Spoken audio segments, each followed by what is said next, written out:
அன்பு தமிழ் நெஞ்சங்களுக்கு ஆஸ்ட்ரோ தமிழ் மகளின் இனிய வணக்கங்கள்.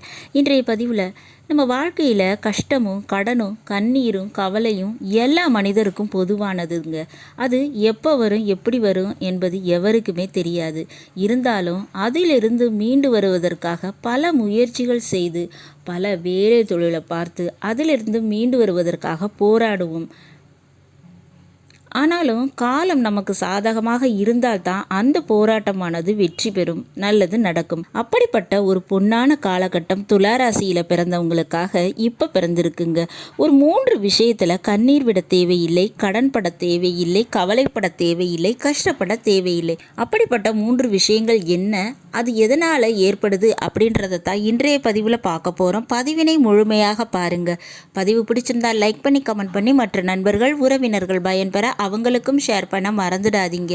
இதுவரை நம்முடைய ஆஸ்ட்ரோ தமிழ் மகள் சேனலை சப்ஸ்கிரைப் பண்ணாத நண்பர்கள் சப்ஸ்கிரைப் பண்ணி கூடவே தெரிகிற பெல் ஐக்கானை கிளிக் பண்ணி ஆல் ஆப்ஷன்ஸும் செலக்ட் பண்ணி வச்சுக்கோங்க.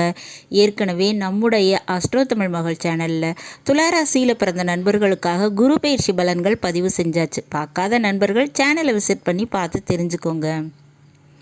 துளாராசியில் பிறந்த நண்பர்களே, உங்களுடைய துளாராசியை பொறுத்தவரை 5ஆம் வீடு கும்பம்ங்க. அங்கே சனி பகவான் ஆட்சி பெற்று அமர்ந்திருக்காரு. அப்படி இருக்கக்கூடிய சனி பகவான் ஜூன் மாதம் 30ஆம் தேதி வக்ரமடைந்து தடுமாறுகிறார். அதாவது பூரட்டாதி நட்சத்திரத்தில் இருந்து பின்னோக்கி நகர்ந்து வருகிறார். அதாவது சதய நட்சத்திரம் வரை பயணிக்க போகிறாருங்க. நவம்பர் மாதம் 15ஆம் தேதி வரை இந்த சனி பகவானுடைய வக்ர நிலையானது தொடர்கிறது. கெடுபலனை கொடுக்கக்கூடிய சனி பகவானின் வக்ரம்ங்கிறது பல ராசிக்காரர்களுக்கு சாதகமாக இருக்குங்க. அதில் உங்களுக்கு எப்படி இருக்கும்? ஏன்னா இந்த சனி பகவான் உங்கள் ராசியில் தான் உச்சம் அடைவார்.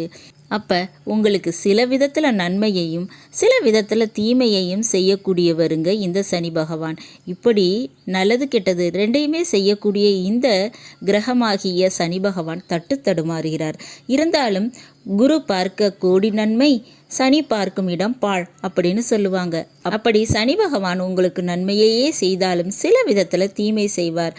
சில விஷயங்கிறது அவருடைய பார்வையால் வரக்கூடியதுங்க. அப்படிப்பட்ட இந்த பார்வை பலன்கள் இப்போ மாறுபடும். அப்படி 3 விஷயம், அந்த விஷயத்தில் கண்ணீரும் விட தேவையில்லை, கடன்பட தேவையில்லை, கஷ்டப்பட தேவையில்லை.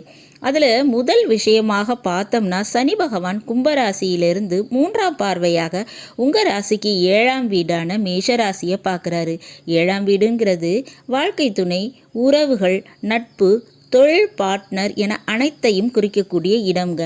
அந்த வீட்டினை சனி பகவான் பார்ப்பதால் இதுவரை அதில் இருந்த பிரச்சனையும் தடையும் குழப்பங்களும் விரக்தியும் ஏற்பட்டு இருந்திருக்குங்க. அப்படிப்பட்ட நிலைப்பாடு இப்போ மாறுது. திருமணத்திற்காக நீங்கள் இனி கடன்பட தேவையில்லை, கஷ்டப்பட தேவையில்லை, வாழ்க்கை துணை அமைவதற்காக அலைய தேவையில்லை. பிரிந்த வாழ்க்கை துணை மீண்டும் ஒன்று சேருவதற்காக அவங்கள சமாதானப்படுத்துவதற்காக ரொம்ப கஷ்டப்பட தேவையில்லைங்க.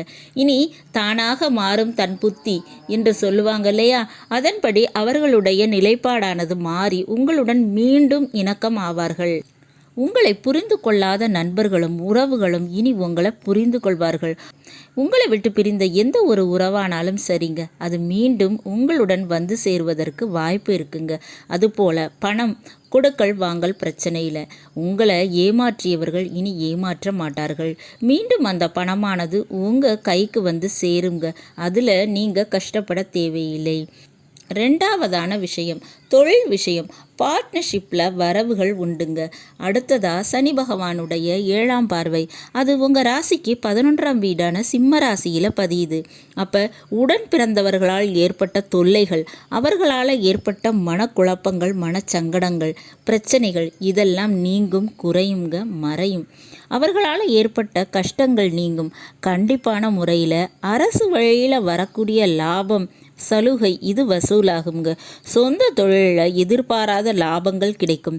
கண்டிப்பாக கவர்மெண்ட் விஷயத்தில் உங்களுக்கு ஃபேவரான விஷயம் நடப்பதற்கு வாய்ப்பு இருக்குங்க. அது வேலையாகட்டும், தொழிலாகட்டும், ஒரு கோர்ட்டு கேஸ் வழக்காகட்டும், கண்டிப்பாக அது உங்களுக்கு சாதகமாகவே அமையும்.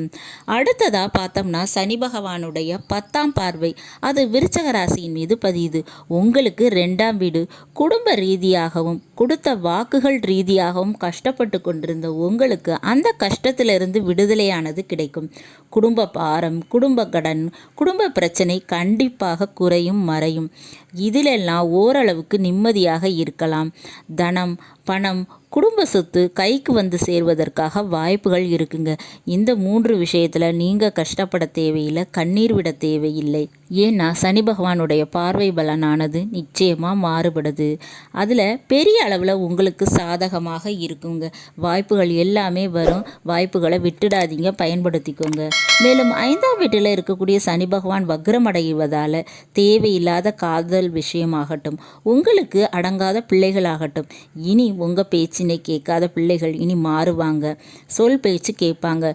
பிள்ளைகள் வழியில் நல்ல காரியம் நடக்குங்க.